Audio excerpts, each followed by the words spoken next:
Okay, so good evening everyone and welcome to the fifth live session of the course Basic Real Analysis. So today we'll be dealing with problems related to continuity uh, and uniform continuity. Okay, so to begin with, let's start with some problems from continuity. So this is the first question. So so this is the question. So suppose f from a closed bounded interval ab to r, so let this be a continuous function,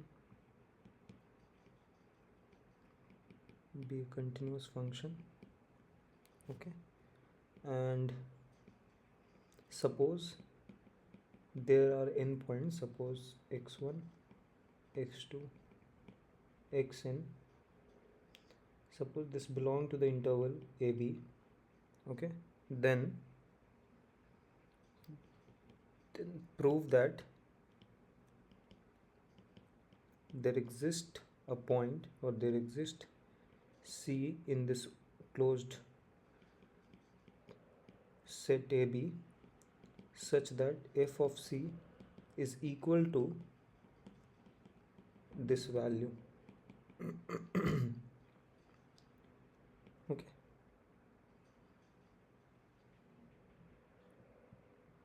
Okay, so this is the question.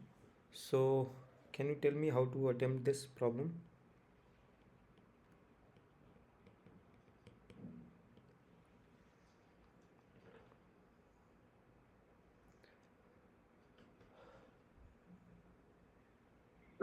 If we are able to prove that summation f of xi upon n belongs to Uh-huh. uh,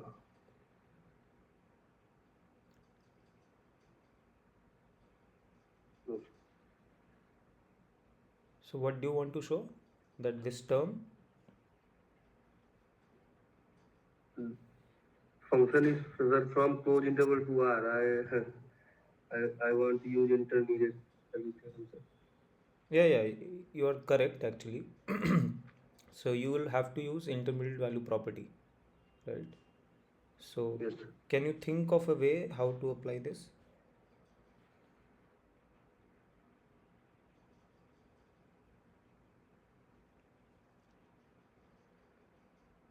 Okay, so you can think in this way. So what you know is that this function f is a Sir, continuous function. it will map sir closed interval AB to a closed interval, sir. Fine, Uh, yeah, that's true. if we are able to prove that summation f of xi upon n belongs to f of a, so means range set, sir. Exactly, yeah, you are right. Yes. And that is the correct way to do. So as you said, so you know that this range of f, or maybe what I can say is that, okay, so let me write in this way. Since f is continuous on compact set ab, okay, so it will attain its supremum and infimum, or maximum minimum, right? So uh, it will attain its maxima and minima in AB. Okay, so let's say we have some points alpha and beta in this interval where this function attains its maximum and minimum. So what I can say is, so that is, there exists alpha beta AB such that I can say that f of x is less than equal to f of beta less than equal to f of alpha for all x in AB. This is what you were saying, that it will map to the range will be basically okay, but this is much weaker one. So basically over here you can say that we know the function value lies in this, between these two values. So over here what we can do is, so for this is true for each of the xi's. So in particular, what I can so in particular I know f of alpha less than equal to f of xi less than equal to f of beta for all I belonging to this 1 to n. Okay, and now just you have to sum this up. So I know, like, when I sum it up, I'll get n times f alpha less than equal to summation of f of xi less than equal to n of f beta. Okay, so I is from 1 to n, and this will tell you that this mean 1 by n summation, the average lies between these two values, right? Now this value lies between this f of alpha and f of beta. So from here I can say, so by IVP there exists some c in between this alpha. Okay, let's make it closed such that this f of c, okay, now this is again subset of AB, such that f of c is equal to 1 by n summation f of xi 1 to n. Yeah, so this was an easy problem, so just an application of IVP. Okay, like, let's go to some similar kind of problem. Okay, so let's have a look at this problem. So this one is much more easier. So you know this, let's say we have two functions which are continuous, okay, and both the range of both the function is same. Okay, so with range equal to 0 comma 1. Okay, so this is the common range for both of the functions. So you have to prove that f of c will be equal to g of c for some c belonging to this okay, in the domain. Okay, so how to do this? Again, an application of IBP. So can you tell me how to do this?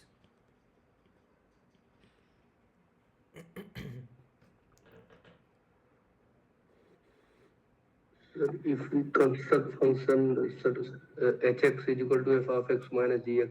Okay, so yeah, okay, so you're saying let's consider h from AB to R given by h of x equal to f of x minus g of x, correct? Then Then its range will also be closed interval 0 1. is it? How can I say that the range will be 0 1? Okay, we cannot say, but it will map the compact set to a compact set, and True. from there, Yeah. So using intermediate value property, we can find some C set, so that the C. no, but how? But then how can you say that this will happen, this equality will happen for some c? You have to use IVP, but not in this way, right? I mean, that will not help to solve. So see, what you have to show is basically you have to find a 0 of h, right? That h at some point is 0, and that's where you thought of this kind of function. Let's take the difference of these two functions, right? So now your goal would be to show that at some point it is positive and at some point it is negative. Yes, sir. Right? So how will you show that?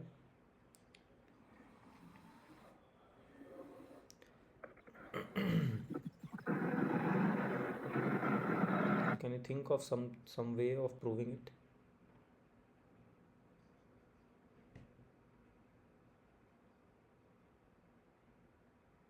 Use the fact that the range is 0 comma 1, the interval, close interval 0 1.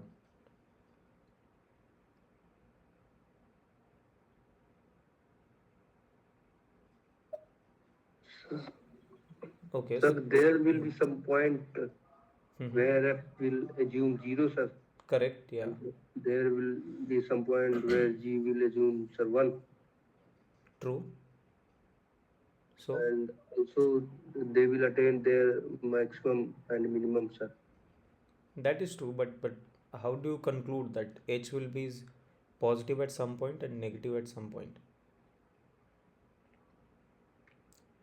So see, as you mentioned, right, that the function f will be 0 at some point.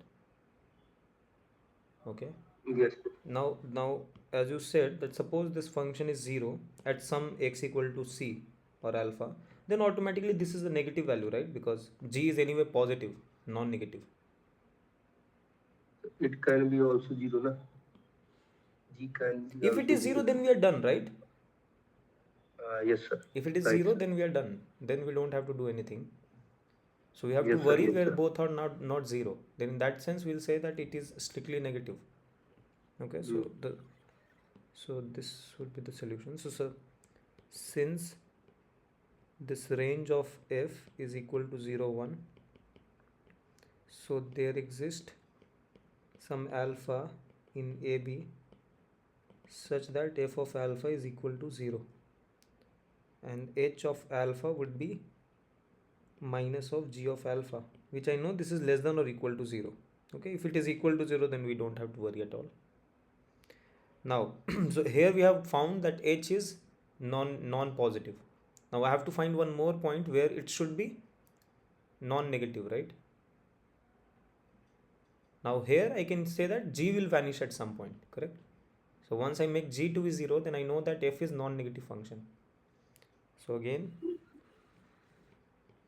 similarly, there exists some beta in AB such that g of beta is equal to 0 and h of beta, and so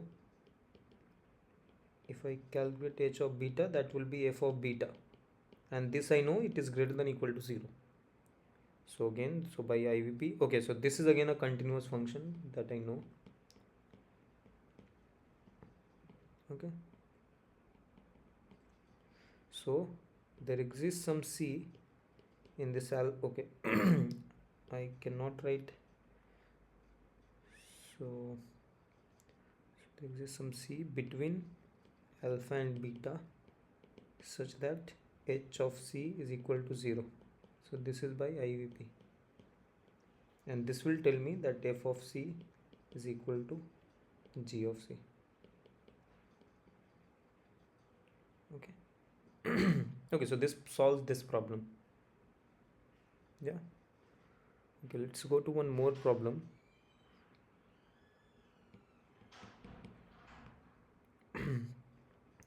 Okay, so this is again based on IVP. Okay, so this is the function, be continuous function such that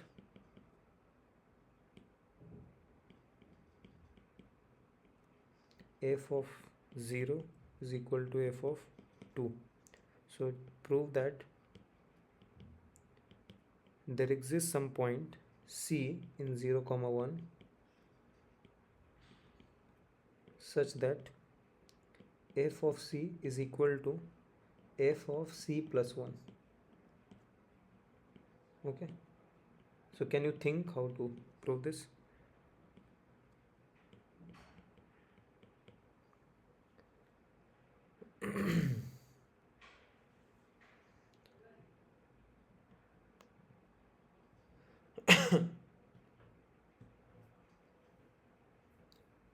So if you try to mimic the earlier process, what should be the function that you should consider?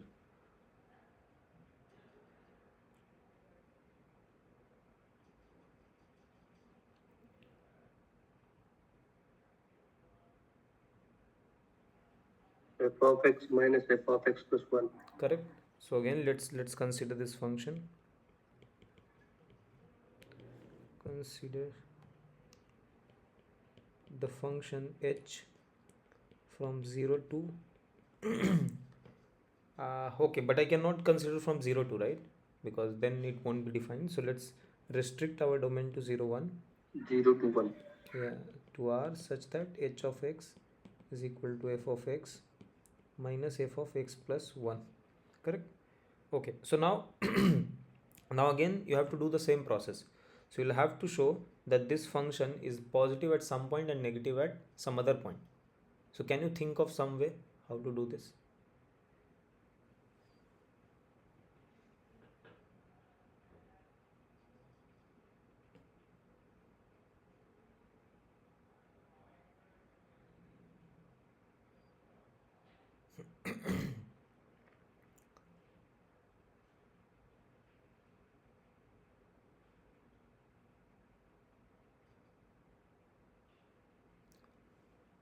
Okay, what is h of 0?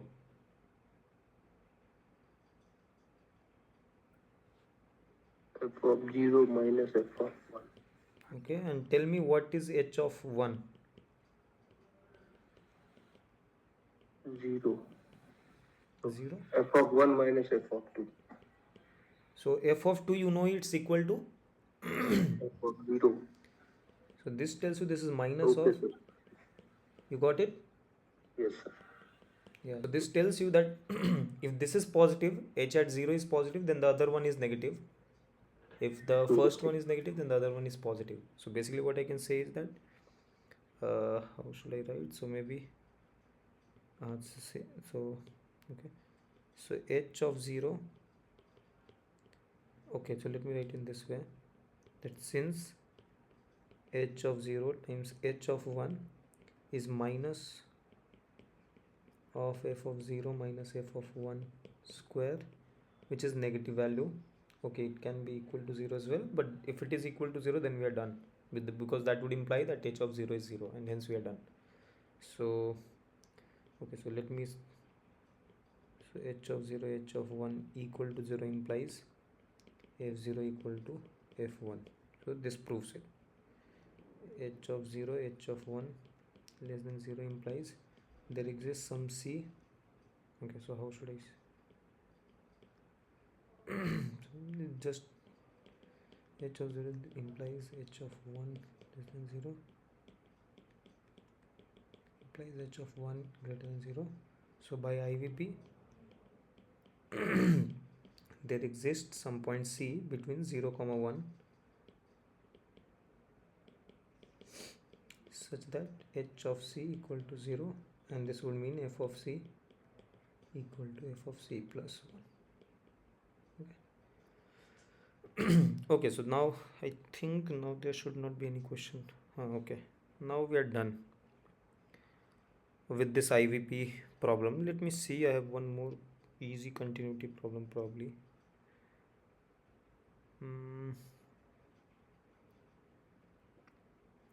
I don't know, where is it?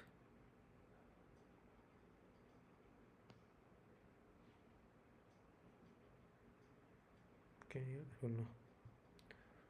Okay, so now let's move to this uniform continuity problems. So now we'll start with some basic examples where we'll try to check whether they are uniformly continuous or not. Okay, so I'll now list down some questions and you have to guess whether that is uniformly continuous or not, and then you have to basically try to prove it using the definition if possible. Okay, okay, so to begin with, so this is the fourth one. So check uniform continuity for the following functions. Okay, so the first one is f from AB to R given by f of x equal to x square. Okay, the second one is same function but now with unbounded domain. Okay, C part is f of 1 comma infinity to R given by f of x equals 1 by x. The D gives you f from 0 1 to R 1 by x. Okay, E is f from R to 0 1 sine of x, f from R to 0 1 sine of x square. G is f from 0 1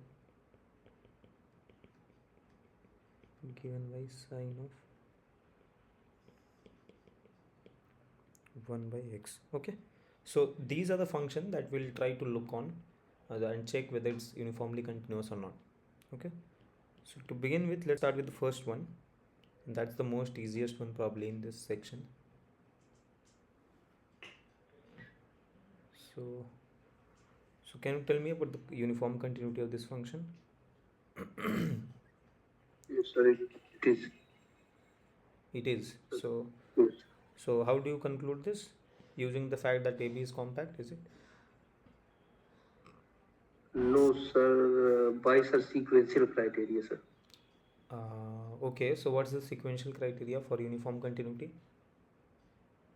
Sir, a function f is uniformly continuous on set S Hmm. if and only whenever modulus an minus bn tends to 0. This will imply modulus of f of an minus f of bn tends to 0. True. So it's basically Where an hmm. sequence an and sequence bn are sequences in the set S. Correct. That's true. So over here, you're saying that if you take any two sequences, I know that both are going to converge to x naught square. So you know that the difference is always going to be 0. 0. Yeah, that's true. But over here, it's much more like if you just want to go through definition also, it's immediate.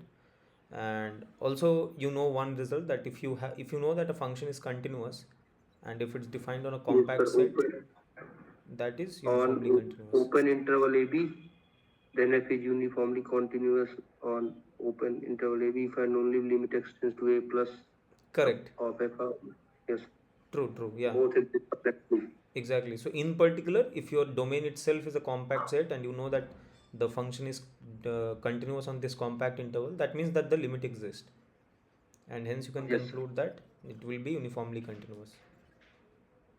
yes. Yeah. Okay, so I'm leaving, but let's try to write the definition for A so that I can conclude something about B. Okay, so let's be a bit quick. Okay, so okay, let me assume that A, B are positive just for the sake of writing, otherwise it's not a problem. So I'm assuming A, B are positive, okay, just for simplicity, but the result is true for any A, B. So here F, now the definition says that the definition is like this, that you have to say that f of x minus f of y is going to be small if your x minus y is delta small, right? So for epsilon there exists delta such that this happens for all xy. Okay, the main thing is that this delta does not depend on x and y. Okay, so now if I want to prove this A part by this definition, I would just say that mod of fx minus fy, if I try to do, then this would be just x square minus y square, and this would be nothing but mod of x plus y mod of x minus y, and this I can bound it by 2 mod b. Okay, so if a b are positive, I can just say this is 2 times b mod x minus y. If you don't know about the sign, you can just say 2 times maximum of mod a mod b times x minus y, right? So that's the only change. So this concludes that this function is going to be uniformly continuous. In fact, this is Lipschitz. Okay, so this tells you that this is less than epsilon. Okay, so let me write this, f of x minus f of y is less than epsilon if my x minus y is less than epsilon by or delta, which is given by epsilon by 2b, right? Now the question is, what about the second part? So this shows that f is uniformly continuous. Or if you want to do by sequences also, then also it's much more easy. Sequences are because you will use the fact that x square is continuous, and that's it. Okay, so what about the B part?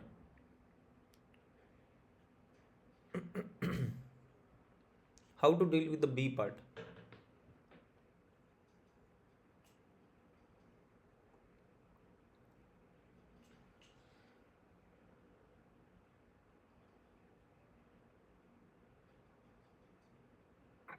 Sir, we only need to check at infinity, sir, when x tends to infinity, True, sir. correct. Because if I take any compact set, then it's going to be, anyway, it's going to be uniformly continuous. This is what we have seen from A. So like if you see this expression, what does it tell you somehow? Now if you take your b to be very large, right, so this delta is kind of going to 0. So in that sense, it's kind of making it that the function b, the function given in b is not uniformly continuous. This is what it seems, right? Because if you're taking b to be very large, delta will become very small. So in some sense, your delta is kind of will depend on, you cannot make delta uniform if your domain is a to infinity, right? Intuitively, you can say this, right? Yes, sir. But now the question is how to actually disprove that this is uniformly continuous. How to disprove this fact?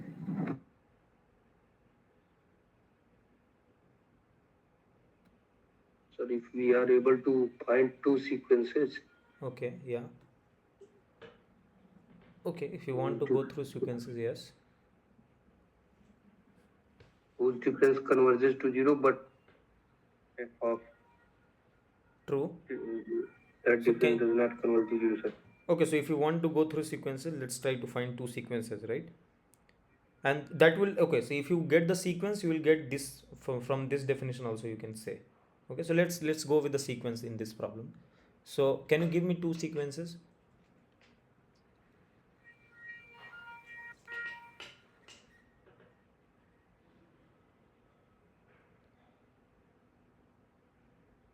I think I in the very beginning I discussed this kind of problem.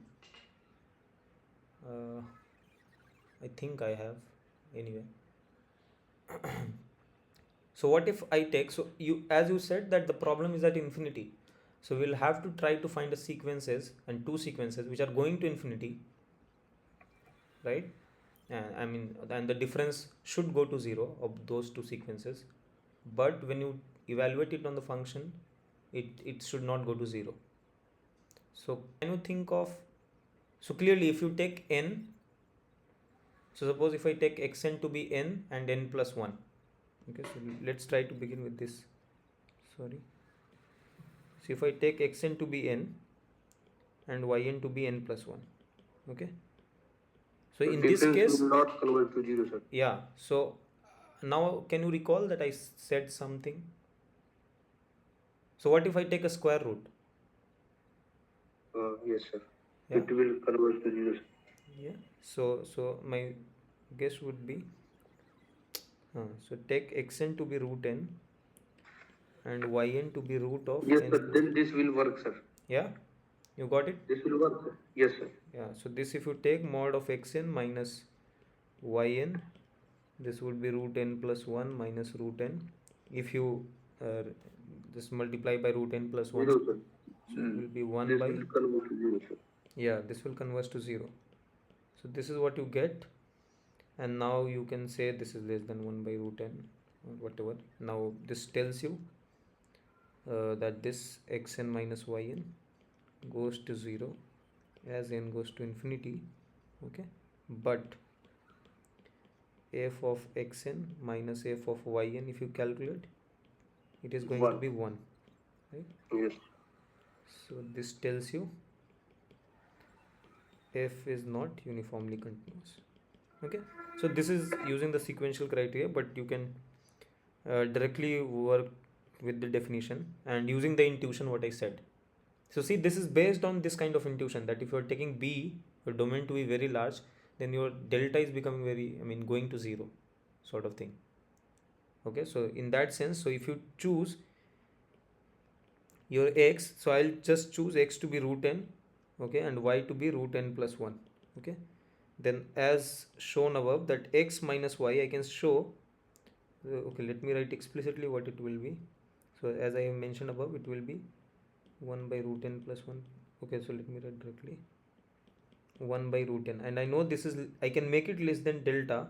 Okay, suppose, okay, so here to say that it is not uniformly continuous, I'll have to show that there exists some epsilon naught, okay, such that for all data greater than 0, x minus y satisfy this property, but mod of fx minus fy is greater than equal to epsilon naught. Okay, so in this case you know that for, so what if you choose your delta, whatever delta you choose, so this can always be made less than delta if your n for n greater than 1 by delta square. Okay, so you can always find x and y in that fashion, so for choosing n to be sufficiently large. But your fx minus fy is always going to be 1. Okay, so if you choose your epsilon which is strictly less than 1, then you can say this is greater than equal to or greater than epsilon naught.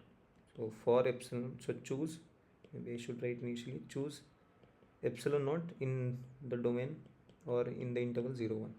Then you can clearly see that you can make x and y very small, but your functional value is always going to be greater than epsilon naught. Okay, so this is I mean the all, but at the same time these two things are same. Okay, okay, so I can choose x and y very small, but the function value would be large. Okay, so now let's come to the third one, 1 by x. What do you think?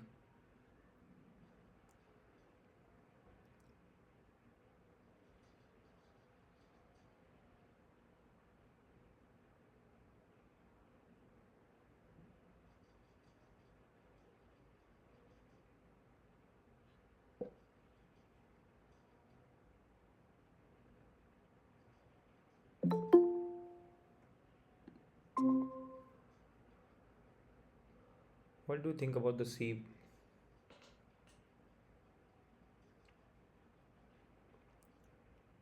Again, you can use the continuity of, I mean, the sequential criteria, right? But suppose you take two sequences xn and yn that are converging to some point x naught, okay, which is obviously in the domain closed 1 comma infinity. Then by continuity, you can say that 1 by xn and 1 by yn both will converge to 1 by x naught, and so the difference will go to 0, right? I mean, the main thing is that here there will be no problem because 0 is not there. Yeah, so you can use the sequential criteria, but let's try to write the usual definition thing. So here again you can just do fx minus fy. So choose let epsilon greater than 0 be any number. So mod of fx minus fy you do. Okay, this is 1 by x minus 1 by y, and this is mod of y minus x upon mod y mod x. Okay, now you know that this y and x are from this domain 1 comma infinity. That means y and x both are greater than equal to 1. So this will tell this is less than equal to 1 times mod of x minus y. So this proves f is uniformly continuous. In fact, it is Lipschitz. Okay, so this is easy. Again, what do you think about the D part?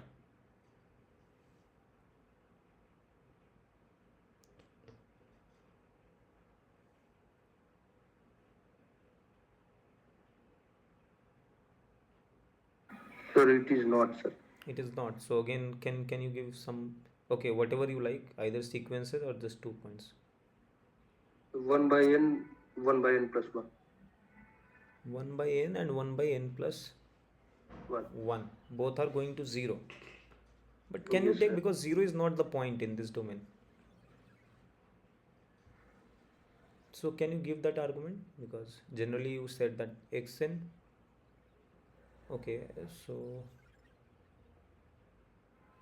So both the go to sequences are in open 0 1, na, sir? yeah, so if the sequences lie there, so okay, let's take the difference. So xn minus yn, the both is going to 0. Okay, but the inverse is going to, the difference is going to be 1. Okay, so let xn you take to be 1 by n and yn to be 1 by n plus 1. Sorry. So then mod of xn minus yn, if you do, that will clearly be 1 by n minus 1 by n plus 1. So this is going to be 1 upon n into n plus 1, right? And that you know this goes to 0 as n goes to infinity. Okay, but f of xn minus f of yn, this will be 1. Okay, now let's come to the E part.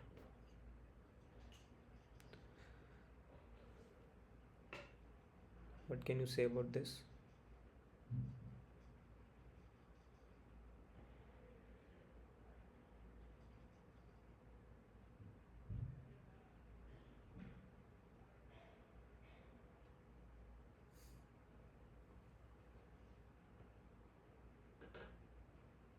This is easy, no?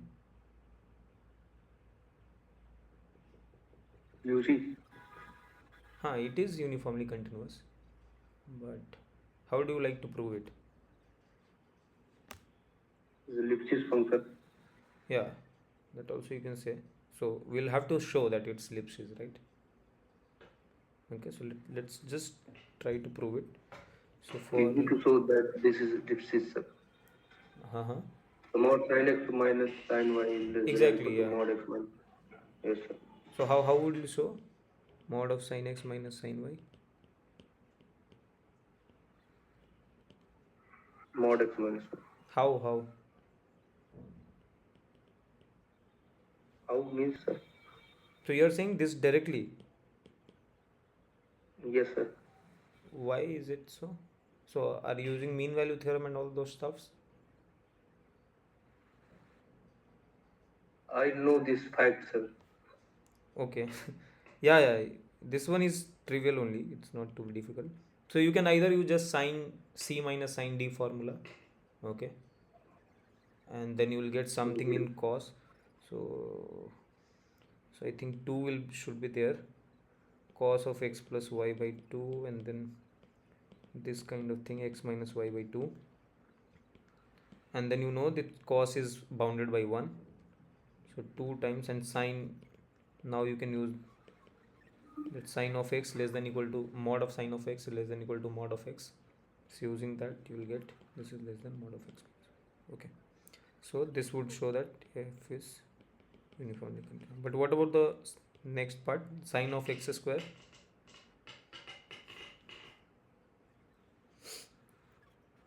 So see, this function is uniformly continuous on whole R. If you talk about this function, this is also uniformly continuous if you take any compact domain. That is trivial, right? Because it's a continuous function. But on R, will it still be uniformly continuous? That's the question.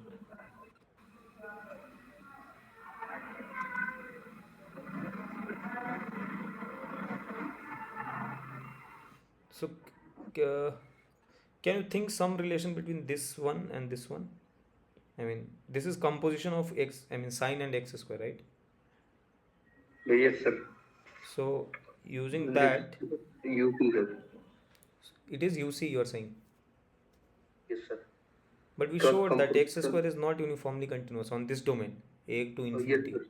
Sorry, sir. Sorry, So sir. that's what I'm saying. If you restrict this function on a compact domain, then it's true that it is uniformly continuous because this function is continuous.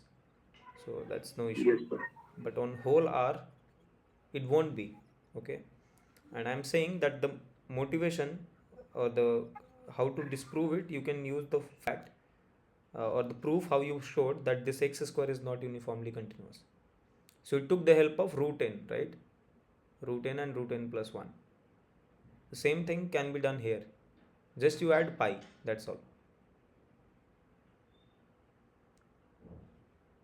Sir, G is not UC, na? Sorry. What did you Sir, say? in option G, sir. Option G. Yeah, that is also not uniformly continuous. And again, Yes, the sir. similar kind of thing. So what you used here, that example would show that this 1 also. upon 2 and pi, 1 upon 2 and plus 1 pi. Yeah, exactly. That kind of thing. Yes, sir. Okay. So, Sir, in E, sir, we could have, sir, used the fact that if derivative of f is bounded, then it is, sir, UC, Lipschitz. correct. So what you said over here, but I like at this point I'm not talking about the derivative, but what you said, like going from here to here is just an application. Just you differentiate it. The mean value theorem, what it says, that f of x minus f of y is f prime of zeta times x minus y. and f prime zeta would be cos of zeta, and that is bounded by 1, so you will get this. So that is there, like you always have that if you know the differentiability, but I don't want to use that that's why I asked you that are you saying from mean value theorem. That is true. Okay, so f and g, I'll just write the example maybe. So sine of x square, right? So you can take the sequences root n pi and yn to be, no, but then that would not be a, okay, so n pi plus pi by 2,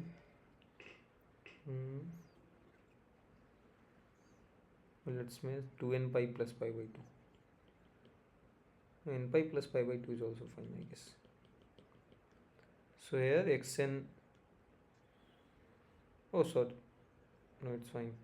So xn minus yn, you show this will go to 0. Yes, and f of xn minus f of yn, if you do, it is going to be 1. I mean the modulus going to be 1. Okay. Similarly for g, when you have the sine of 1 by x, you can use the sequences xn upon to be 1 by n pi, yn to be again n pi plus pi by 2. sir. Yeah. Sir, modulus of f of xn minus modulus of f of yn. Sir, I think this limit will not exist. Why? F of xn is always going to be 0, right? Yes, sir. And f But of yn will be, yn is, sir, cos n pi, sir. Because n pi plus pi by true 2 then. is there, sir. So what? So I'm taking mod, right? So modulus is always going to give me 1. Okay, sir. Yeah, because I'm dealing with the mod, right? F of, so that's why I can write it as 1. If I remove the mod, then yeah, then there would be a problem. There will be oscillation. Yes, sir. Yes, sir. Okay. The same thing will work here. So this would again similarly. Okay, so let's stop this. These were very elementary examples. Okay. Okay, now let's go to the next problem. So this was 4th.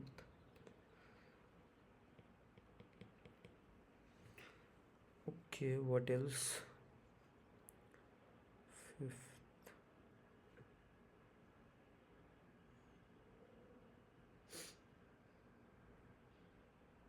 Okay, this was the question I was looking for. Okay, this is a very small problem. I'll just write it. So suppose you know that, okay, so you know this thing. So let me write in 2 parts. Suppose f square is continuous. Will it imply f is continuous?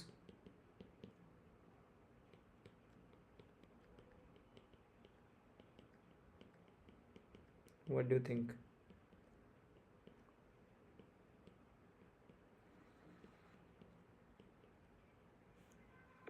Sir, first one need not be true. It's not true, right? Yes, sir. So you just, it's very easy example. You just take 1 minus 1, right? That's the easiest. Yes, sir. What about the second one?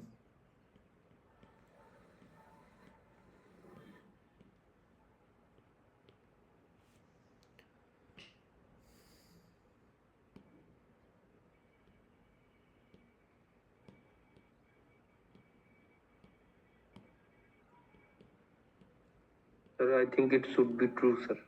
So do you have any idea how to say? The proof is very, I mean the solution is very easy. You just have to think in right direction, that's it. So do you have any idea? So you know that the composition of two functions are continuous, right? Now can you think?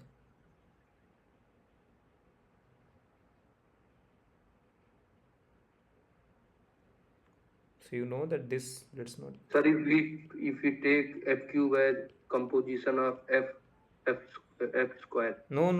This is other way around. So it's given that f cube is continuous.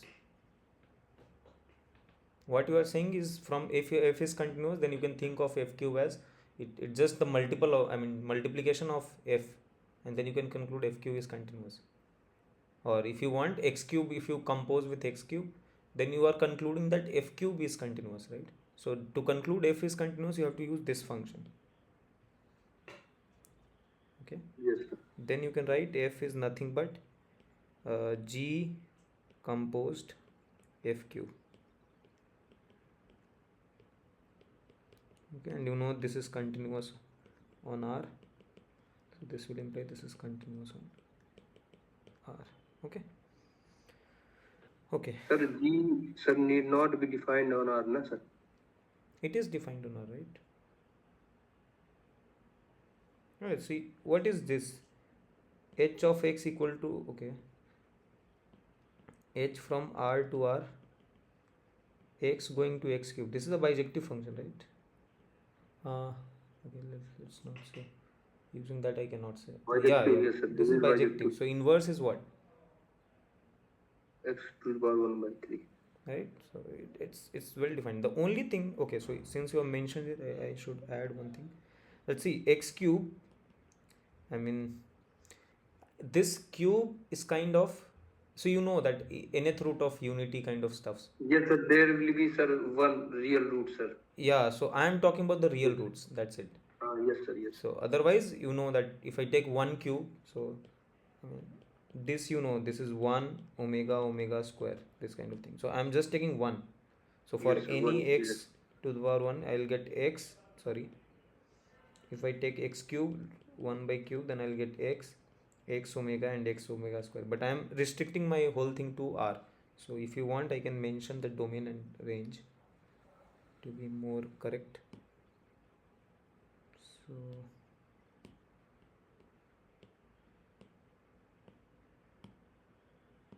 So G from R to R given by this. Okay. Okay, so that's an easy one. Okay, now let's come to this problem. Sir? Yeah. So, sir, if odd power of a function is continuous, then the function is continuous always. Yeah, you can say that. True. Yes, sir. Because you know that odd x power k for k odd, I mean, you know, this is a bijective function, right? The polynomials. In, sir, even case, Even case it's not bijective, right? So you don't know. You know that even square root of -1 would not make sense. Yes, sir. That's why. So that argument cannot be copied in case when k is even. Yes. Okay.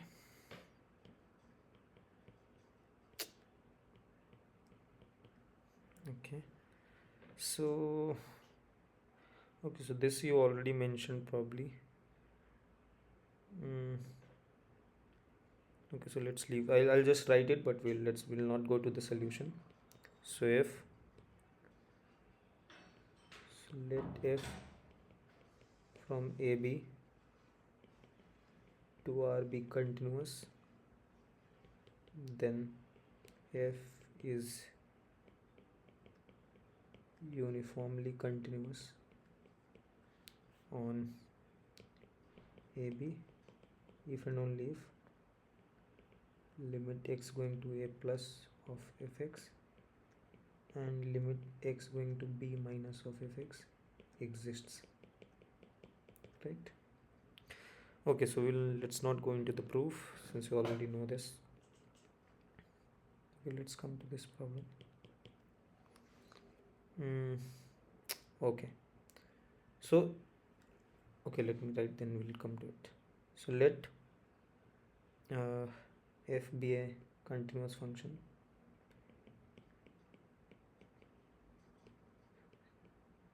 Okay, so prove or disprove the following. Okay, the statement is like this, that xn Cauchy implies f of xn Cauchy.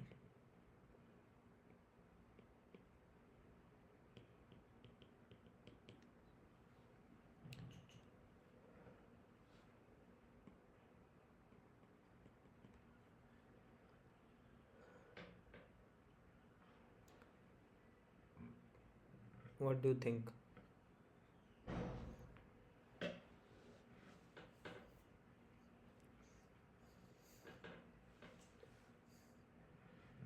That should be true, sir. It's true. Yes, sir. So can you prove it?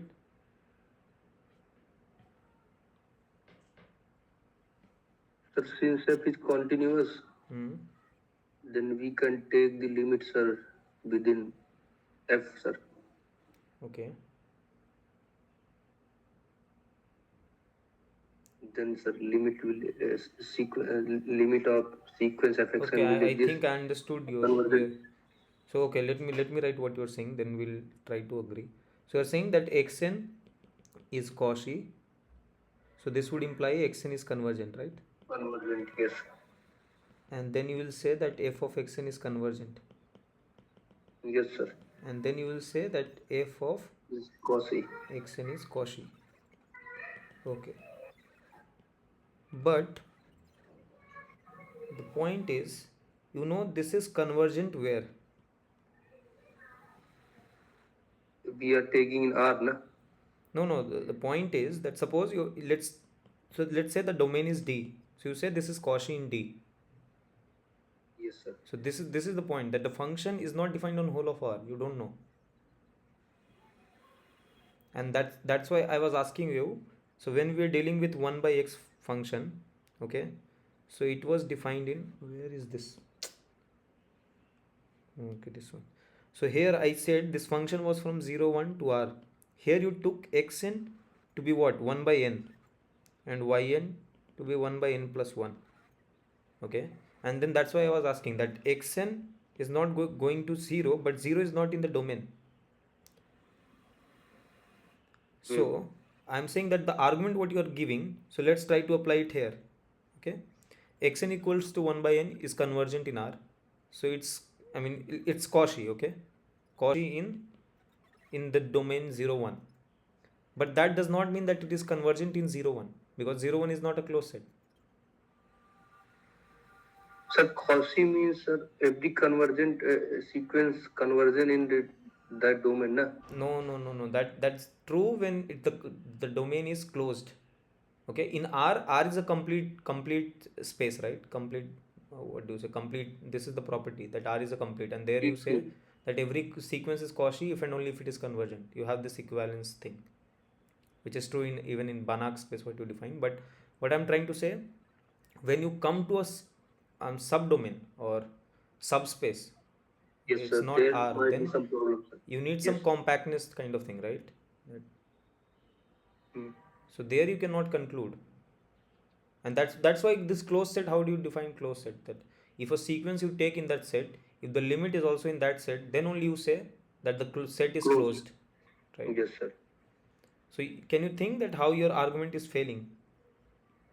Yes, sir. D must be a closed set. Then the argument follows, right? Yes, sir. Okay, so in fact this is not true. Okay, so this, and I think this example will only work probably. So let me see. So this f from 0 1 to R, let's say f of x equal to 1 by x. Okay, and let's take xn to be 1 by n. Okay, this is Cauchy, right? The function may not be defined, na, sir? Function may if not it is not closed, sir. Yeah. Domain is not Yeah. closed set, then the function may not be defined at that point. That is true. So you cannot talk about continuity. Yes, sir. But my point was, even at this point, even the second line is not true. I'm saying xn is Cauchy in D. You cannot say xn is convergent in D. Yes, sir. I'm saying that at this point only the statement is false. Yes, sir. Yes, sir.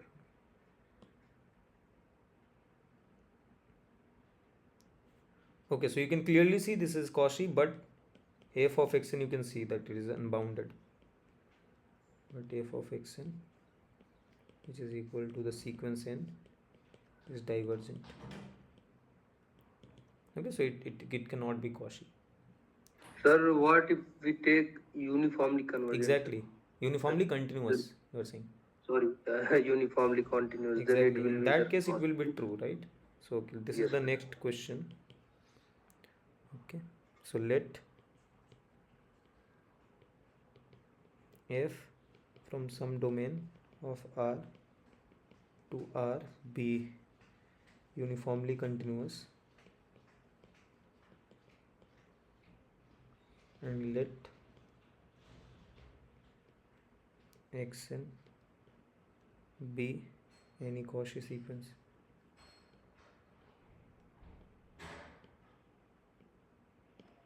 sequence in D. So prove, okay, here it's true. So prove that f of xn is Cauchy.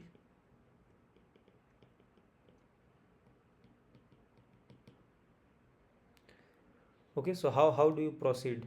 So we will go by definition. Okay. So what we have is that xn I know is Cauchy. This is one thing. The second thing I know that f is uniformly continuous. So we have to use these two facts. Okay. So And mod of x, f of xn minus mod of f of yn. that is what we have to estimate. No, not yn, xn xm, right? Yes, sir. Yeah. So the okay. So let me write what we need to goal is to show. Okay. So let me write in this way. Let epsilon greater than 0 be any real number. Be any number. So goal is to find. So uh, goal is to show this, that there exists some n naught in n such that this mod of fxn minus f of xm is less than epsilon for all n comma m greater than equal to n naught. This is what we have to show. Okay. So now, so we we know one thing is that a how should I proceed? So let's write the definition. What do we mean by xn is Cauchy? Okay. So we know that xn is Cauchy.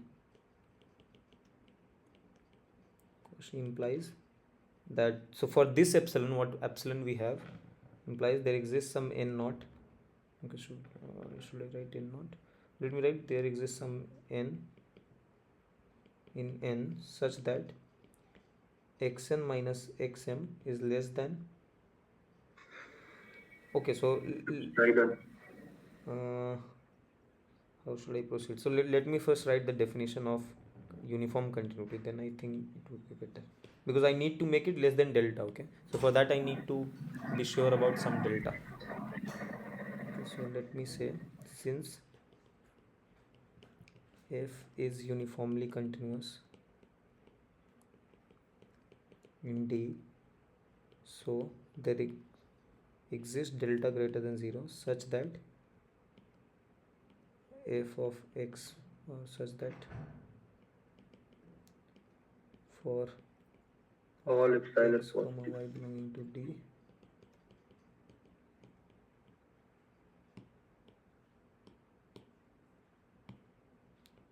f of x minus f of y is less than epsilon.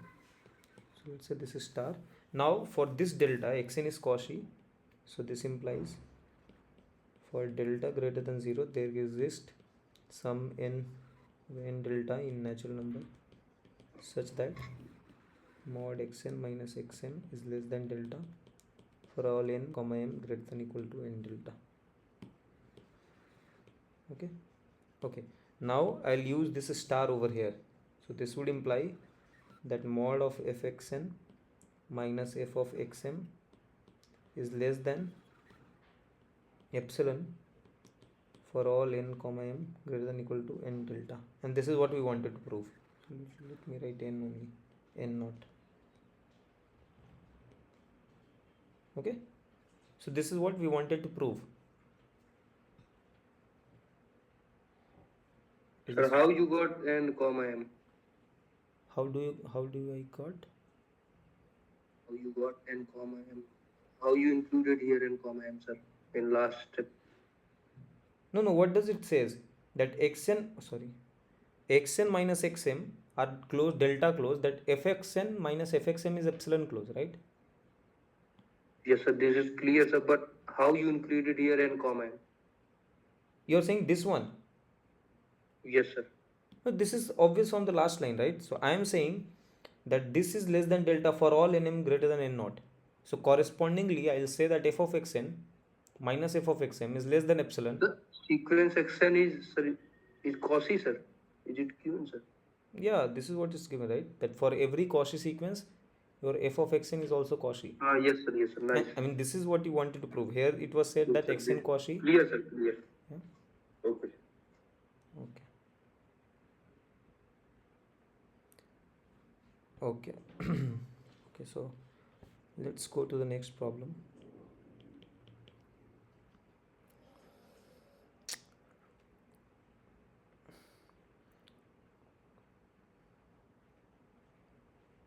Okay, now we'll ask the converse question.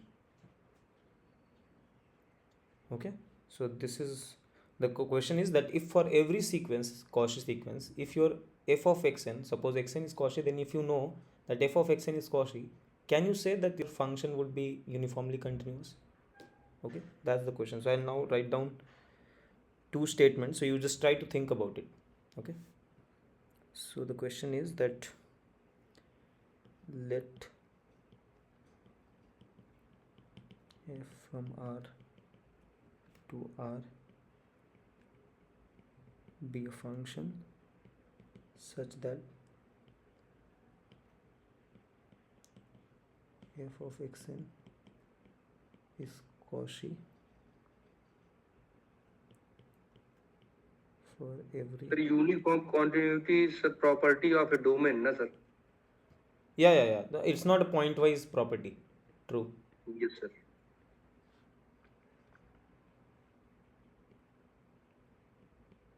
So prove. Where is it? So f of xn is Cauchy. So this for every Cauchy sequence xn. So prove or disprove that f is uniformly continuous on R. The second question is same.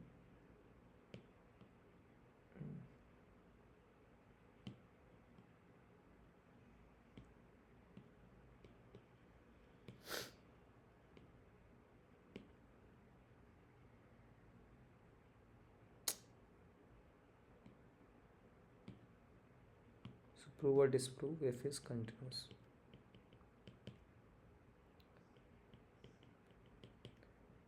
Okay, so what do you think? So A is basically the converse of what we just proved. So we proved that if my function is uniformly continuous, I know if it will map Cauchy sequence to Cauchy sequence. The question is converse, that if your function maps every Cauchy sequence to Cauchy sequence, can you say that the function is uniformly continuous? No, sir. No. So do you have any example? So take 1 by x. So you're saying f from 0 1? I mean, okay. Yes, sir. But, sir, you have You're taken, saying sir, this one. the domain R, sir. This will not work here, sir. Okay, but even if you take 0 1, will it work? It should work, na? Yeah, true.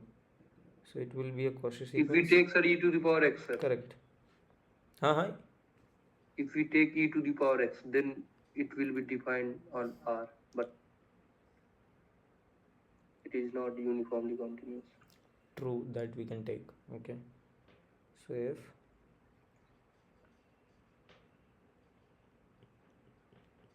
or we can simply take x square. Yeah, that would be much more simpler. Yes, sir. This I know, this is not uniformly continuous, and but this is a okay, so here it would be much more simpler, that if you take xn Cauchy, this implies xn is convergent, this implies f of xn is convergent, this implies f of xn is Cauchy. right? So the argument what we were giving will work here, right? Because now we are in whole R. Okay, so this maps, so f maps Cauchy sequence to Cauchy sequence, but f is not uniformly continuous. So what about the second part?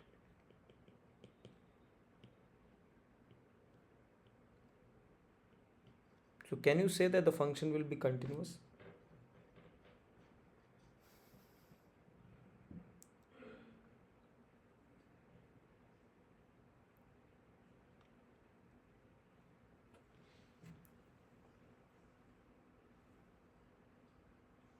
Sir, I think this should be true, sir. But it is true, but the proof is very easy, no? Can you think of the proof? Using the cosiness. Yeah, obviously. Okay, so what is the sequential criteria of continuous function? Sir, any action tending to L, sir. F of x F tends of to x f of L. tends to f of L. So can you Yes. use directly that? So see, you assume that xn is converging to L. So that means xn is Cauchy. So f of xn is Cauchy. So f of xn is convergent. Okay, but now can you conclude that the f of xn goes to f of L? This is the trick over here. I mean, what should be the obvious thing? Okay, let's try to write it and then we'll think. So to prove that f is continuous, so what we need to do? So let xn be any sequence in R such that xn converges to L. Okay, now goal would be, so claim is f of xn will converge to f of L. If I show this, then we are done. So I mean, okay, let's not write claim. So this should be the goal. Okay, now my argument is that how will you approach? The most obvious thing would be that you know xn is converging to L. This implies xn is Cauchy, and this would imply f of xn is Cauchy, and this will tell you f of xn is convergent. Okay, but now the point is you have to prove that the limit is going to be f of L. Okay, which you cannot conclude from here, right? Yes, sir. So how should we then approach?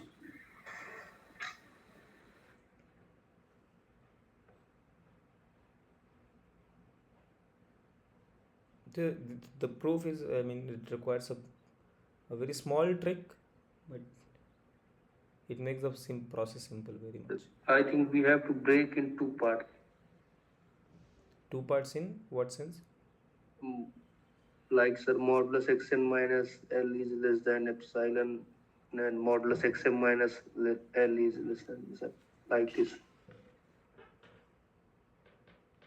No, but I mean, so you have to prove that f of xn goes to L, f of L, and that f of L, how will you bring into the picture? So you're saying The mod f of let's xn try to minus see f of L less than epsilon by 2. F of xn minus L, you will try to break it in what sense? So f of xn, F of L. F of L. in this way you're saying?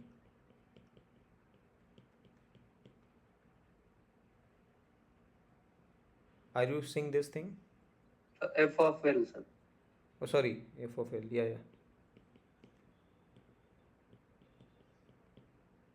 Then what? Like this is still the same thing, right? These two terms are same in that sense.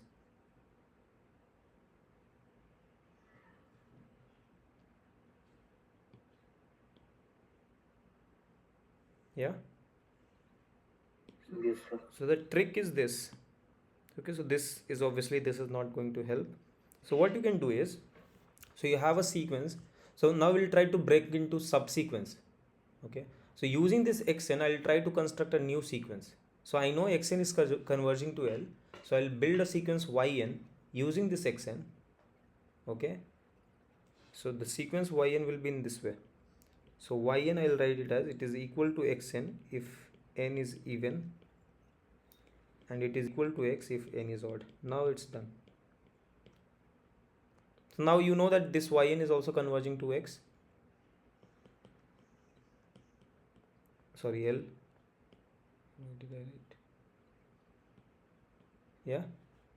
Now use the same argument what we used above. So this will tell you that yn is Cauchy. This will tell you f of yn is Cauchy. This will tell you f of yn is convergent. This will tell you that the subsequence f of y to n and f of y to n plus 1 both are this and this are convergent, right? And what is the limit point of this?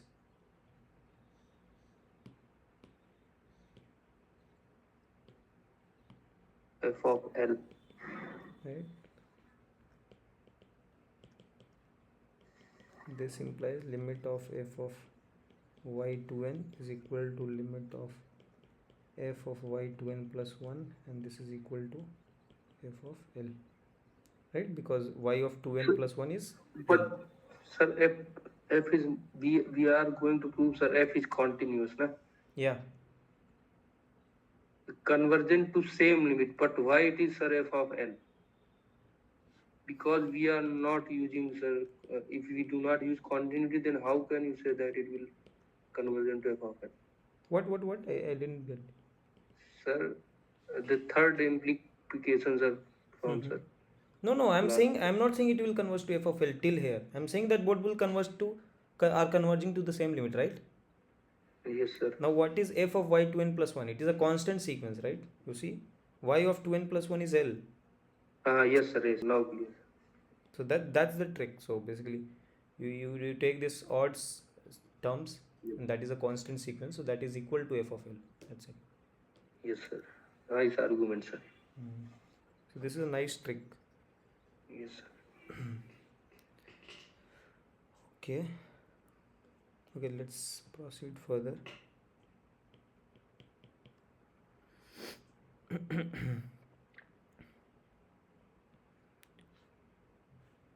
Okay, so now let's come to the compare that continuity and uniform continuity. How does it map to a bounded set and all those things? Okay, so let me give. So let I be a bounded interval and f is a map from I to R be continuous. Prove or disprove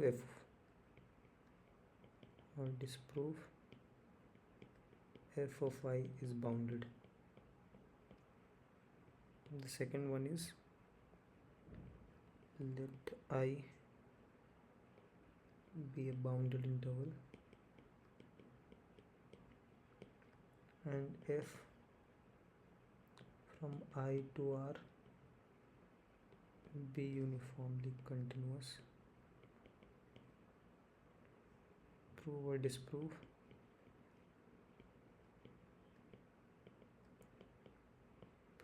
f of I is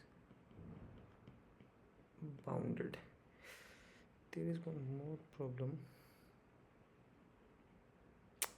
So there is see okay, leave it.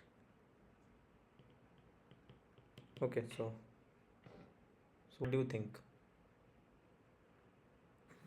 So both are correct. Both are correct. You already know an example where this is false, right? We have seen that example. See, here the I point, is an interval, bounded interval. So but it's not closed. That's the thing. I mean, the continuous function oh, maps sorry, compact sir. interval Sorry, to, sorry, sir. Yes, sir. yeah. You are right. So 1 by x. 1 by x, right? So you have the example.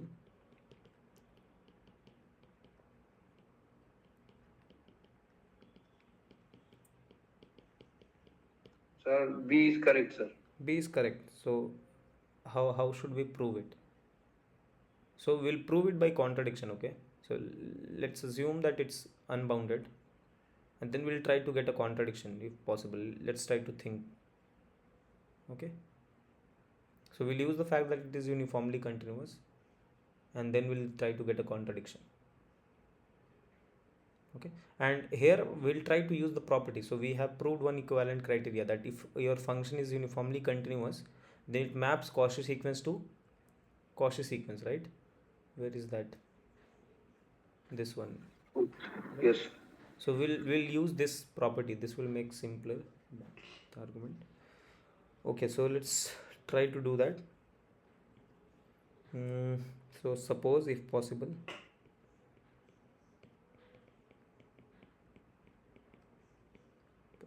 f of I is not bounded. So what does this mean? This would mean that for all n belonging to n, there exists some x n in this interval I, such that mod of f of xn is greater than equal to n, right?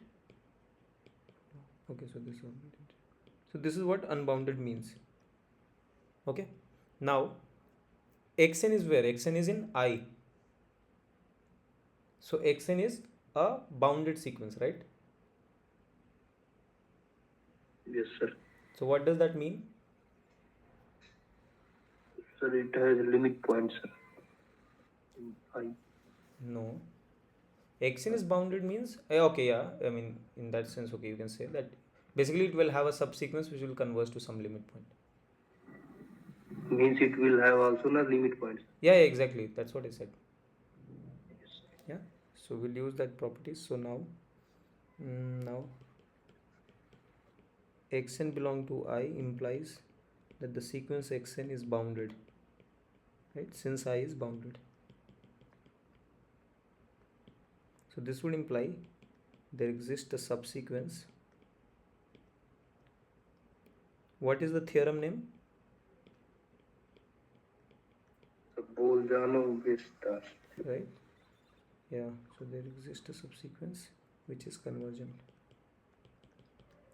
So this is by Bolzano-Weierstrass theorem.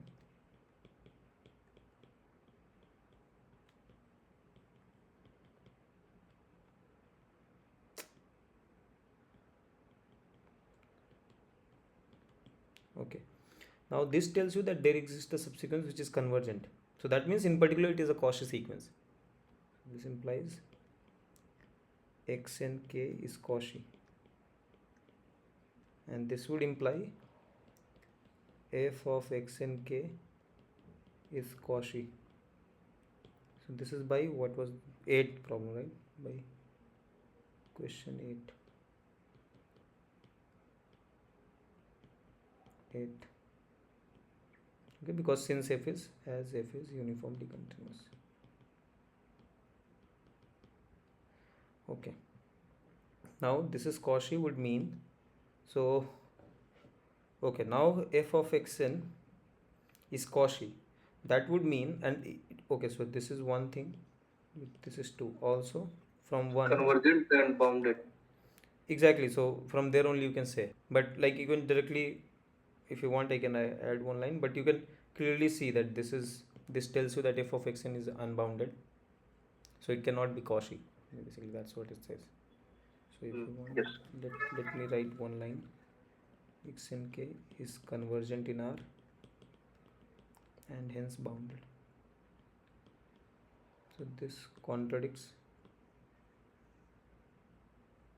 this, contradicts 1. Okay, so this is how you can show that if your function is uniformly continuous, then bounded interval goes to bounded interval. The domain is also going to be bounded. Anyways, Sir, any unbounded sequence may have, sir, bounded sequence, na, sir? every unbounded sequence. Has, sir, some How? bounded sequence, sir. How? So suppose if you take xn equal to n. If we take, sir, a constant sequence, sir. No, sir. That is not a subsequence, right? No, sir. Yes, sir. Yes, sir. Okay.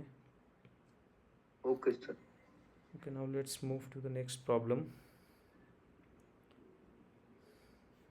Okay, so this is something we already discussed. Similar kind of problem. So if so let f from R to R be a continuous function that satisfies f of x plus y equals to f of x plus f of y for all x comma y belonging to R. Okay, so you have to prove that f is uniformly continuous R. Okay, so let me recall you something. So what we proved in the last session is that if your function is continuous, okay, here there is one thing, sorry, I should not say continuous. If it is continuous, then it's very immediate, because continuous means that the function will be, so if you remember, f of x will be f of 1 times x, and now this is a linear function, then it's obviously going to be uniformly continuous, right? Yes, sir. So no, I think I wrote it wrong, so let me correct it. Be continuous function at some point. How should I write? Okay, let me delete this. So let f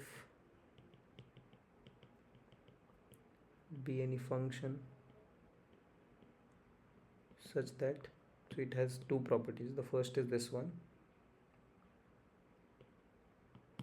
such that, and the second property is that f is continuous at some point x0 belonging to R. Okay, so now it's saying that it's not continuous everywhere. Okay, it's continuous at just one point. Now you have to conclude it's going to be uniformly continuous on R.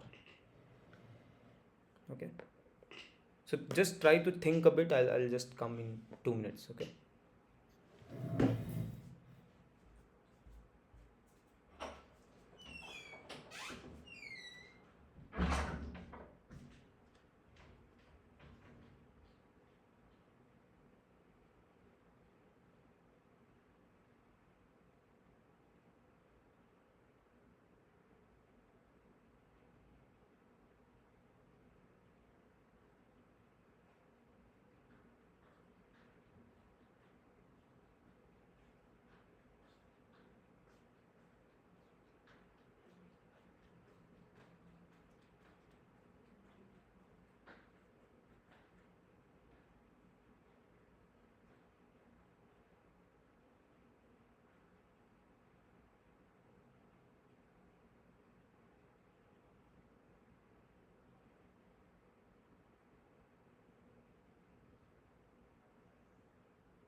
Okay, so did you get any idea?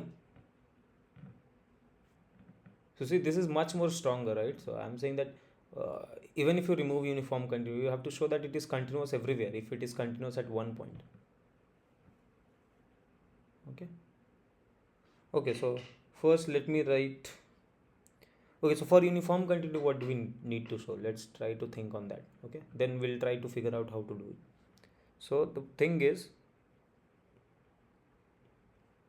are you there? Yes, sir. Oh, okay. So I'm saying, so for uniform quantity, I'll choose any epsilon, right? So let greater than 0 be any number. Now what you have to do? So you have to estimate this term, right? F of x minus f of y. Okay. Now one thing. So you know that, I think this is what we saw in the last one, that f of minus x is nothing but minus of fx, right? This you know. Okay, so what you do, we know that f of 0 is 0, because if you put x equal to y equal to 0, you get f of 0 is 0.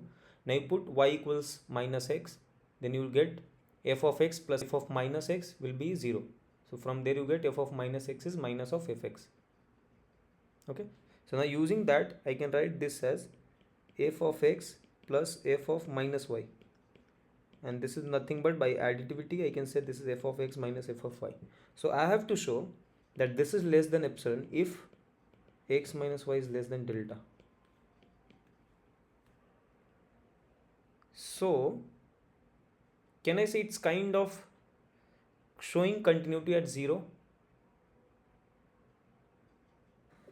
Yes, sir. In some sense. Sir, if this is continuous at 0, then it is continuous on whole R, sir. Exactly. So So this is Cauchy functional equation, no, sir?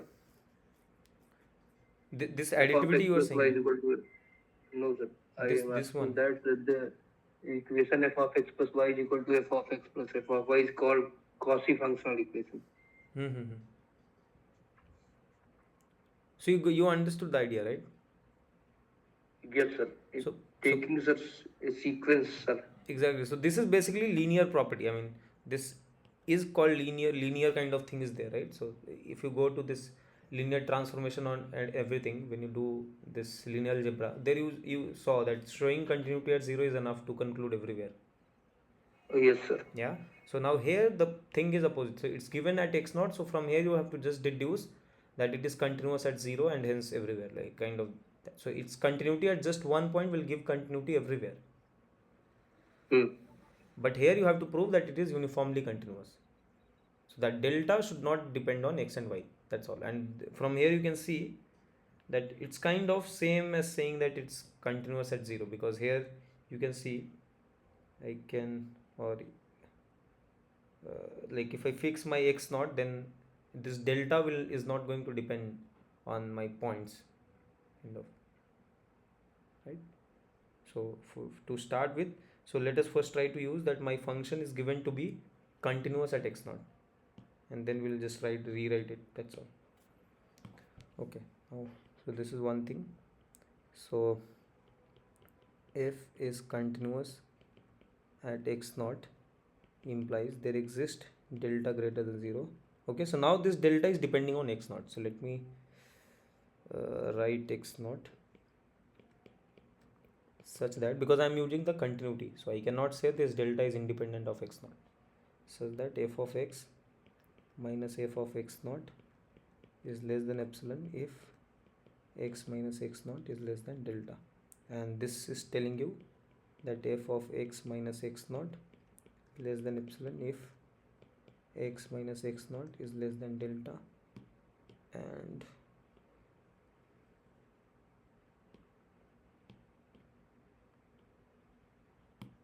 this is telling you, so I'll just do this, I can rewrite this as f of F is continuous at 0. Delta, right? And note what I'm trying to say, this delta is depending on x naught. That's one thing that to note over here. Okay, so this proves that f is continuous at x equal to 0. Okay, anyway I don't need this.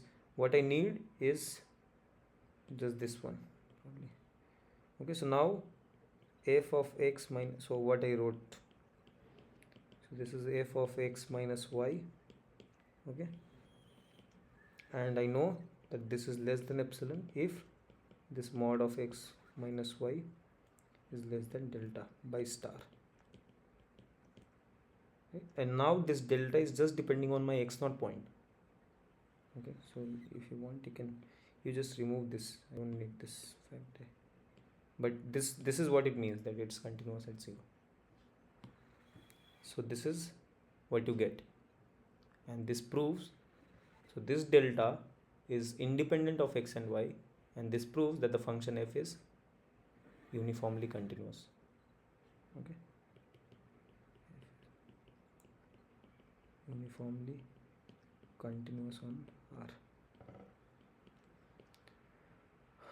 Okay, so now let's continue. Sir, this is not clear, sir. It's not clear. Okay. What? Sir, how you got y, sir? How I got? Oh, From over where here you you are got saying? y? Yes, sir.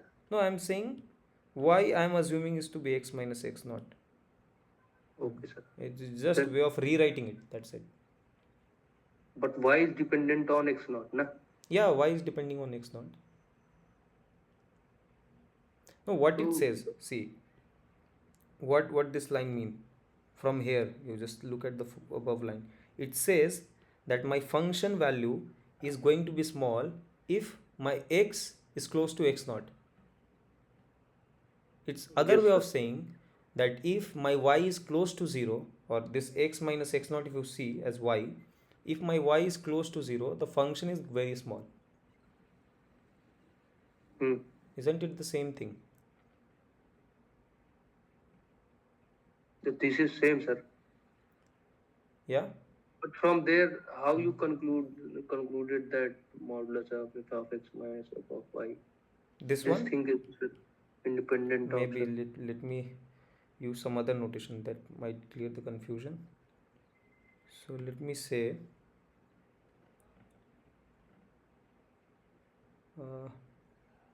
Sir, R is compact set, na? R is compact. Sir, any function on a compact set which is continuous is uniformly continuous, True. right, sir? Yeah. But here R is Then not compact, right? Compact means closed and bounded. Bounded. R is not R bounded. is not compact, na? R is not compact, obviously. Yes, sir. Yes, sir. Okay, so let me write it as Z probably. Maybe. Okay. Now what I'm saying, let's look at this term. So I'm choosing any xy in whole of R. That I can write as f of x minus y.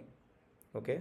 And now if I just use a star blindly, so this delta, okay, let me write here, delta is depending on x naught kind of thing. Okay. Because this delta I'm getting from the continuity of f at x naught. So this will depend on x naught. Okay. At this point. Sir, at point, sir, x naught, it will depend on x naught, na, sir? Which one? At point x naught, sir. Which will depend on? I'm not. Sir, this thing, sir. Mod f of x minus f of y, sir. Let's say, sir. This mod one, of okay. f This of one x you are minus saying. f- This line. Yes, sir. No, this Mod I'm of saying. f of x minus f of x naught will depend on, na, delta will depend on x naught. Exactly. So this I'm saying, this delta is depending on x naught. But it is not depending on x and y explicitly, right? So see, let me write it as in this way. So suppose x naught was given to you. I now got delta which is depending on x naught. Okay. Now this is something which is fixed. Yes, sir. Yeah. So this is a fixed quantity. This is a fixed relation what I got. Now I'm choosing xy which is in some real line. Now I'm saying that if my x, y are close to this delta, this will tell me that the function is... Okay, sir. Got it, sir. Yeah? Yes. Yes, sir. Yes, sir. Got it, sir. Okay.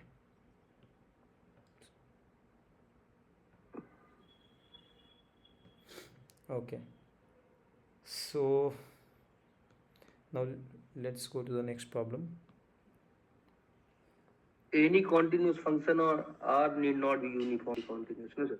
No, you know that, like, we have started with E that kind of power example, x, right? e to the power x. No, you don't have to go that. Just X x square, square. We have seen a lot of examples. See, Yes, sir. Yes, sir. even this here, you got this unbounded Sin x. thing. it's not uniformly continuous, right? The B part. Oh, the C was uniformly continuous. B part is not uniformly continuous, right? Here Yes, you sir. see the example E, where the domain is unbounded. I mean, it's not compact, but still the function is uniformly continuous. So the Yes. domain can be bounded or unbounded. The uniform continuity will not exactly depend on the domain. In some cases, Sir, yes. So the point is, for for the function x to the power alpha, sir, hmm, can we generalize, sir? Or mm, what values of alpha x to the power alpha is if uniformly alpha is continuous? greater than 1, then I think it's obvious that it won't be, But then, sir, x square, yeah, it won't be. I think we should restrict our domain, sir. I think. No, no, domain if you're taking R, I'm talking about R. Are you talking about some compact domain? Yes, sir. In compact domain, any continuous function is uniformly continuous, right? Hmm. If you have any continuous function, if you restrict your Sir, domain, any bounded, sir, domain, sir. no, you cannot say any bounded, because you see this example. We Yes, sir. discussed, We right? cannot. Yes, So sir. Yes. the domain has to be compact, because then only if your domain is compact, okay, and you know that the function is continuous, then you can take the limit. I mean, if the function is continuous on both the, I mean, the compact domain, then at the end point also you know, I'm talking about the Yes. interval. So at the end point also the limit exists, and that's, this is what you said, that your function, if it's continuous and the limit at the end point exists, then you know that it's going to be uniformly continuous. Yes, sir. Yeah. So the domain has to be bounded. So a continuous function on a compact domain is uniformly continuous. Sir, if a function is continuous in some bounded domain, Hmm. and if alpha is any limit point of that domain, sir, Okay. and limit of that function exists, then Okay. can we say that function is uniformly continuous on So you're that saying at all subbounded the domain? limit points, the limit At value all exists. limit point, sir, limit of the function exists, sir. At all the limit points. Yes, sir. Yeah, probably then yes.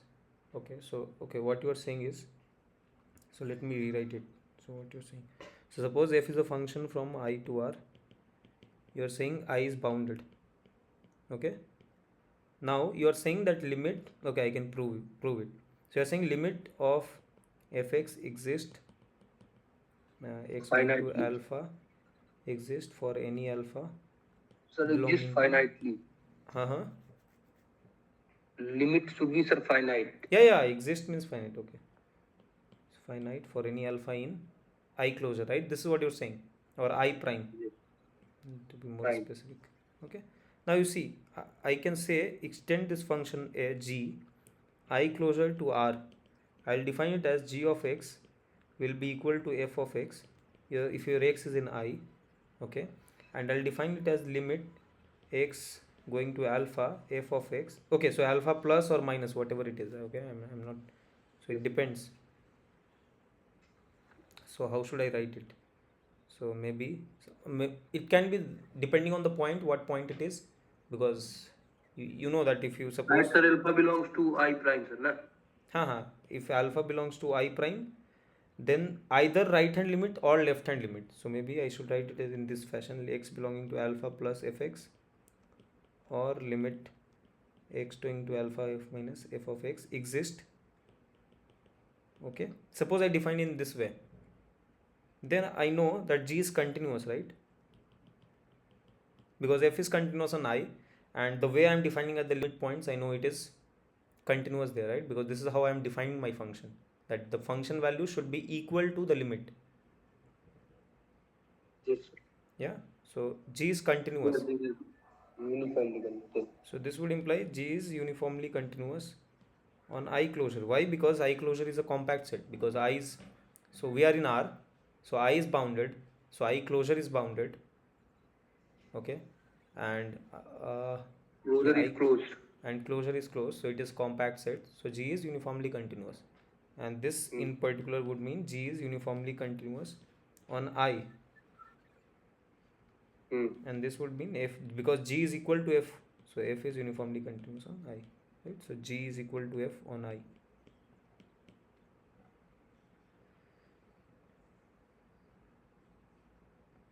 Sir, if a function is uniformly continuous on a bigger domain, then it is, sir, uniformly continuous in smaller domain. Obviously. It is true. See, this is from the definition, right? Okay, so let me write. So suppose G is, so suppose D1 D2, or how should I say, suppose G D2 R, okay, and you know is uniformly continuous. I take D prime subset of D, then F restricted to D prime is uniformly continuous by definition. So what does the uniform continuous means? For all x comma y. Okay, sir, got it, sir. Yeah, it's just from the definition. Yes, sir, yes. Okay, is this fine? Yes, sir. Okay.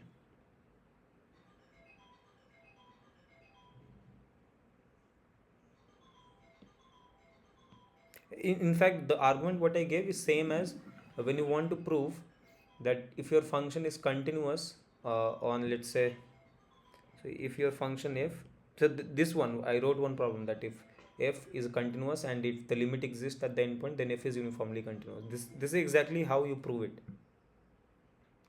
The same argument, define a function extension of the function f, okay, by defining it at the endpoints as the limit, then you, the same argument will give you that the function is uniformly continuous. Okay. Yes, sir. Okay, let's come to, okay, so this is the last problem for today. So this function f, so if f is a function from minus infinity to 0, and this is an interesting problem actually, to R be continuous and limit x going to minus infinity f of x equal to 0, then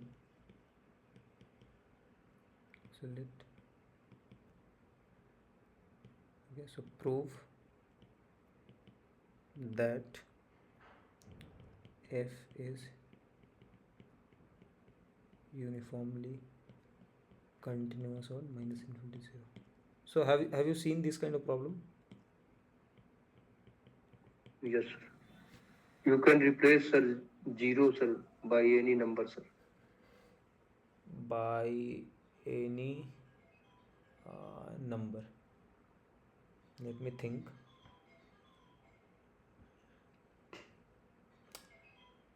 Sir, we have to only check at, sir, minus infinity, na, sir? Yeah, just a second.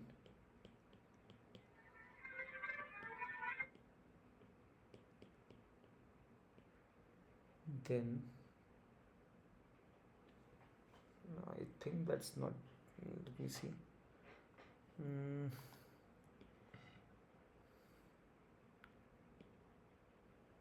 So this is what it means if I have alpha. I think what you're saying is right. Yeah, it's true. So let's replace it by any alpha. Okay. Yeah, so how do you prove it?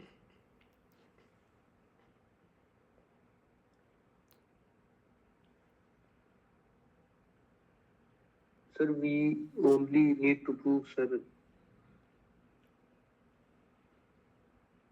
Sir, it is already given, sir. It is already limit that minus infinity of fx is. So by the arguments we were discussing, it is uniformly continuous. So at endpoints, limit exists finite. But here, okay, so that argument what I was saying cannot be applied over here, right? That cannot be done here. Why? Okay, so if you are confused in that way, so suppose you have this function. So here it was important that AB was in a real line. Okay, so you know this is continuous. Okay, and what you know that limit x tending to a plus f of x. So let's just talk about this. Okay, now I was defining g from closed AB. Okay, I defined it. Then I said that G is just because this is compact, I was saying G is compact. I mean, sorry, G is uniformly continuous. But I cannot say over here, right? Are you getting my point? Yes, sir. This is unbounded, sir. Domain. So I cannot say that is uniformly continuous. Yes, sir. Okay. So how will you go to prove this?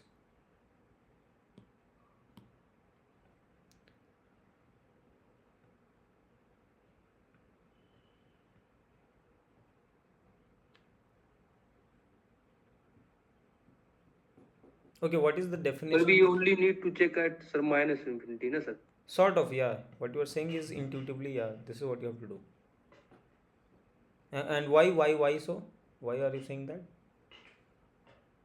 Sir, because if we sir exclude minus infinity, then it is sir continuous. Then it will be sir uniformly continuous. Yeah, what you are saying is correct, but it's not appropriate to say like what you are saying. But I can understand what you are saying is completely right. So what you are basically trying to say is formally it can be said that you are saying that at minus infinity. Okay, so minus infinity is here. Let's say this is 0. So you are saying that as your x is going to this negative side, okay, the function is attaining some constant value. So if we exclude this part and if we look at this one, then I know that in this compact set my function is uniformly continuous, and then at rest of the things in this interval I'll have to take care.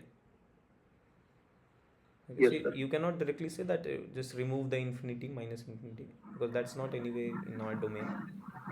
So this is what you mean. I can understand. Okay, so let's try to prove it. So how you can prove is this way. So what is the definition of this fact? So limit x going to minus infinity f of x equal to alpha means that for epsilon greater than 0. Okay, so let me first write this. Since I have to prove that f is uniformly continuous, I'll have to assume epsilon initially be any.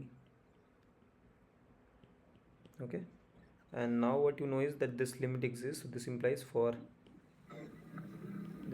there exists some capital M, okay, greater than 0, such that mod of fx minus alpha is less than X epsilon. greater than minus m. Yeah, x greater than or less than minus m? Less than minus m. Yes, sir. Yeah, minus infinity. Okay. X is going yes, sir, minus infinity. Okay. So this is what we have. So now, if you take, so now let, so I'm, so okay, so what I'm doing is, this minus infinity, let me write somewhere else. Okay, minus infinity 0, I'm now thinking it as minus infinity minus m union m comma 0 kind of thing. Okay, so if you want you can put equal also, that's not a problem. Okay, now I'll try to prove that it is uniformly continuous here and it is uniformly continuous here. Then it's done, right? Because if it's uniformly continuous here, that means I'll get a delta which is not depending on x and y in this domain, such that this is happening. Again I'll get a delta here which is again independent So of why x. you have taken minus m, sir, in the first interval? Why I'm taking? There should be sir m only, na? No, I'm taking m to be positive, that's why. So sir, minus infinity comma capital M, sir, union close interval m comma Oh, 0. so here it will be minus. There M is positive, okay? there should be sir open, na? Okay, I mean it's the same thing, right? If you take, will it change anything? Like I'm writing No, equal to, no, no, sir. okay? Because we are taking union, okay? Okay, so what I'm saying is, okay, so my claim would be, so let x, y, I am choosing from this minus infinity comma m, okay? Then I have to estimate this minus f of y. this is less than equal to, I can write it as, so let me say this is less than epsilon by 2. So I can write this is f of x minus alpha plus f of y minus alpha. This is less than epsilon. Sir, that m will work, sir, for all x, y. Okay, now there is a problem. Sorry, what did you say? Sir, I think that m will work for all x, y.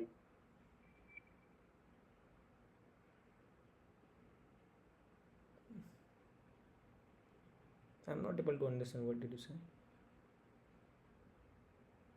Are you saying something is wrong? No, sir, not wrong, but I am saying that that m will work, sir, as sir delta, sir. Oh, this m will work as delta. This is what you're saying. Yes, sir. Mod x minus y less than or equal to, sir. Let me see, because see, so that I think there should be, so what we have to prove is that this should be less than epsilon if this is small, okay, but here it's true for any xy. You don't need this to be small, because you see this is less than epsilon by 2, right? Just because your x and y are less, oh, so again I wrote it, just because your x and y are very, I mean, on the left hand side of minus m, then this is always going to be true, right? Are you getting? There is, sir, modulus, na? Sorry? It will make them, sir, there is modulus, na, sir, it will make positive, sir. So mod f of x minus alpha will be positive. Yeah. I am unable to understand what do you want to say, sir. Okay, let me restate it. So I'm saying that for uniform continuity, I have to show this is less than epsilon if my x minus y are close enough. What I'm saying that in this domain, you don't need the closeness because your function is almost like a constant. So you don't need the closeness of x and y. This is what it says, right? So if you choose any xy from this domain, I can say that f of x minus f of y is less than this by triangle inequality, right? Yes. Now this is less than epsilon by 2. Why? Because x is from this domain. Again, this is less than epsilon by 2 because y is from this domain by star. So what I'm saying is that f of x minus f of y is always less than epsilon if your xy belong to this domain. So you don't need x and y to be close. It is true for all xy if you take in this way. Okay, so you don't even need this restriction. Is this clear now?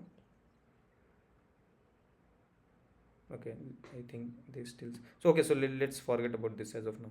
Okay, so you just forget about this. Are you comfortable till here? Yes. Yeah, so what I'm saying that if you choose xy from this domain, then f of x minus f of y is less than epsilon. So I'm saying this proves f is uniformly continuous.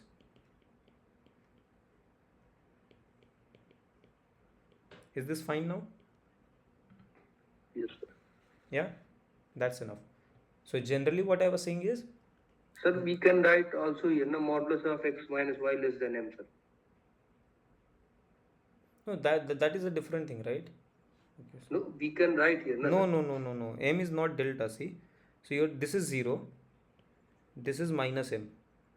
If you say x is here and y is here, then the distance still can be, I mean, less than So m. why is there, sir?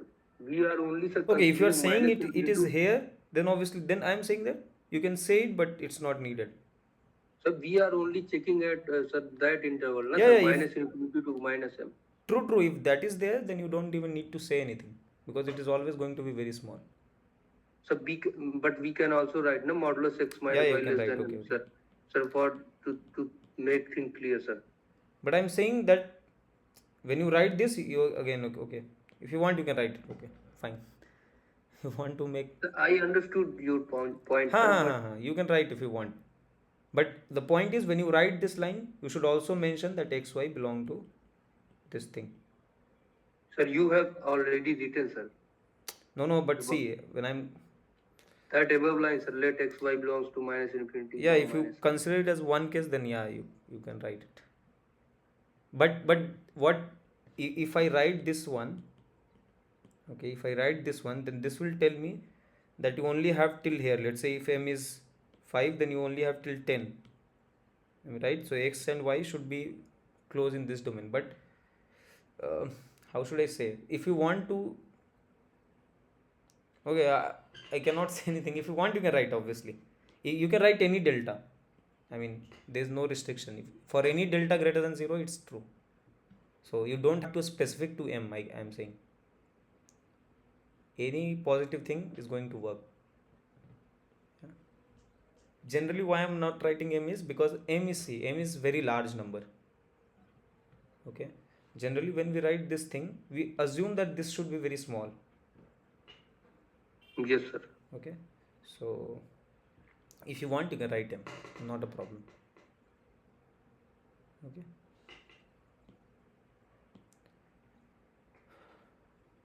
okay. What else? So this is there now also. If I restrict my f on this m comma 0, I know this is uniformly continuous, since f is continuous. Okay, now the question is that is f continuous on the whole domain? I mean, uniformly continuous. So see, I'll just sketch what I'm trying to say. So this is 0, this is minus m. I know that if I choose any point x and y from here, I know fx minus fy is small. I know that if I choose x and y from here, I know fx minus fy is less than epsilon if x minus y is less than delta. Now the question is, can I say this for all x and y? And the fact is, it is true, right? Yes, sir. Sir, we only need to check at minus m. Yeah. Limit at, sir, minus m. Exactly, because here, okay, so this is the point. Okay, let me say one more thing. So see, here there is no restriction of delta. For all xy, it is true. Here I need x and y should be delta close. Then only I can say fx minus fy is, I mean, less than epsilon. Okay. The point is, if I take my x to be here, the delta, I'll just concentrate on this neighborhood. And this is what you are saying probably, that I just have to look at m. I mean, near about m. Because the restriction comes from here, that you have delta to be very small. So once you choose some point here, okay, and you choose y from here or here, but it should be delta close. Why? Okay, so let me say that suppose x I am choosing from m comma 0 and y I am choosing from minus infinity comma m. Okay, if you want, you can open it. So now I want to estimate this thing. Okay, here what I'll do, I'll write this as f of x minus f of m plus f of m minus f of y, right?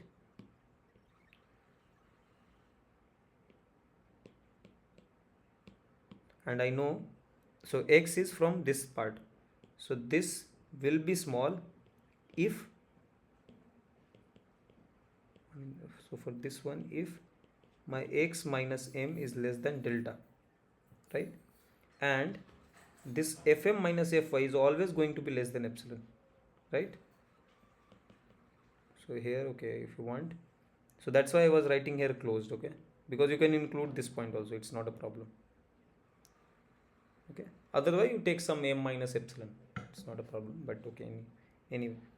So here also you know that this is very small and without any restriction, you don't have any restriction on this part. Okay, and this will tell you that this is very small. Is it okay? Yes, sir.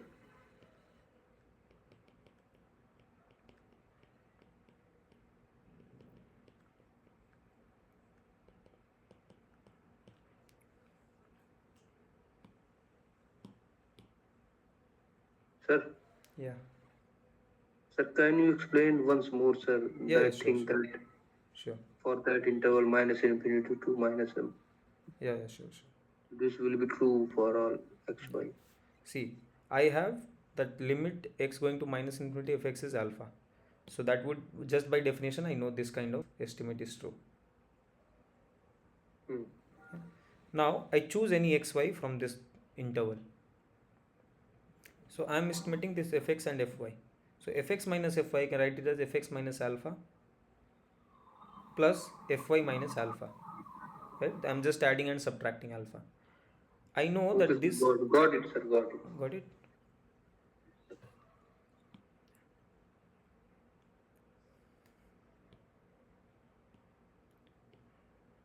Okay. So, okay, so that's it for today. Do you have any other doubt? No, sir. Okay, then let's stop this session over here.